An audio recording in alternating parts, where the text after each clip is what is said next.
Good morning, students. Good morning, sir.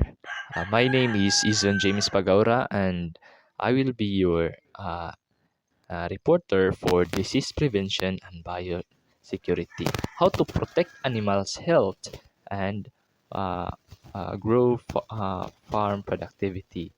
Now, based on the picture, uh, there are uh, there are two cows, and the first cow shows that it is ill while the other cow is healthy. Now, what do we do to prevent this type of illness about uh, the for from the animal? Now, uh, let us proceed to our objectives. At the end of this lesson, students should be able to understand the importance of disease prevention, identify key programs, vaccination, and deworming, explain biosecurity measures in animal management. Now, what is disease prevention and biosecurity? Well, students, disease prevention is very essential to keep animals healthy and productive. Now, biosecurity refers to measure that prevent the spread of disease. No, mapreventahan ang pag-spread sa disease. Mao na ang purpose sa biosecurity. And also, proper management reduces economic losses and protects public health. No, if you manage those different type of disease, no, if you prevent or manage those types of illness nga pwede nga mo cause sa animals ug symptoms, then you can reduce economic losses. Okay, kung dili masakitan imong mong animal na pwede nimo gamiton pagbaligya, then dili maapektuhan ang imong financial income. No, pag ang ways of buying the animal for the consumer. Next is vaccination program. What is a vaccination program? Vaccination protects animals from infectious disease, helps build immunity against specific pathogens, reduces disease outbreaks and mortality. So kung if ato ni siyang i-apply ni vaccination program, then maprotektahan nato ang animals through what?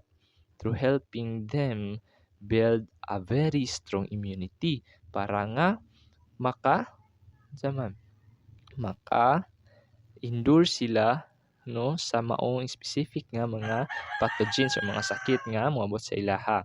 Next is importance of vaccination, prevents spread of contagious disease, improves animal health and productivity, reduces treatment cost, protects human from zoonotic disease. No, maprotektahan ang human sa disease which wherein ang kanang nga disease is from animal nga pwede siya mahimo nga motakod sa tao no maprotektahan ang human sa abotana nga disease. Now next is deworming program. Deworming removes internal parasites or worm.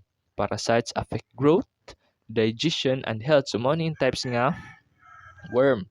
First is ang roundworm, tapeworm, hookworm. There are different types of worm or mga parasites no nga pwede siya mo-cause og sakit sa different types of animals. Importance of deworming, improves animal growth and weight gain, prevents disease caused by parasites, enhances feed efficiency, keeps animals strong and healthy. Now, biosecurity measures practices to prevent entry and spread of diseases. Important for farms, livestock, and poultry. Diri na include ang isolation, cleaning and disinfection, waste disposal, visitor control. So, unsa man yung isolation? Well, isolation separates sick animal immediately. No? Kung sakit nga, masakitan nga hayop diha sa farm, ana nga cage, kailangan nimo nga i-separate in order nga dili matakod. It also prevent disease transmission, monitor and treat infected animal properly. Now, next is cleaning and disinfection. Regular cleaning removes dirt and germs. Disinfection kills harmful microorganisms. Like example, cleaning cage, tools and equipment, using disinfectants regularly. Na important nga clean and safety ang imo ang different cages nga pwede nimo butangan sa imong mga animals. Kay aron dili taman, to prevent harmful bacterias nga pwede mo cause og sakit sa animals. Next is waste disposal. Proper disposal of animal waste is essential. Prevents contamination and disease spread. So may method ani, composting, proper burial, safe drainage. So many types of waste disposal para dili nga mahimo nga microbial uh, uh, place for uh, activity sa mga harmful bacteria sa mga animals. Kailangan nga i-dispose sa mga waste through composting, ilubong, and also kailangan safe drainage system, no? Kailangan dili magbara-bara. Visitor control, limit entry of visitor to farm, require sanitation sa mani footbath, hand washing, and prevent introduction of outside disease, no? Prevents introduction of outside disease. Kailangan limitahan lang nimo ang mga visitors, dili magpasulod og mga visitors nga basing na mga sakit kay basin pwede pud matakot sa mga animals. Mo na always control your visitors. Now for assessment, in a one-half sheet of paper, write 4 to 5 sentences on how you as a student help all livestock farmer on what they should do prevent disease spreading from their farm. Now, you may pass this on our next meeting, students, para nga ma-check na ko. For conclusion, disease prevention is key to successful animal production. So, disease prevention is very important for our success animal production. Vaccination and deworming maintain animal health, of course.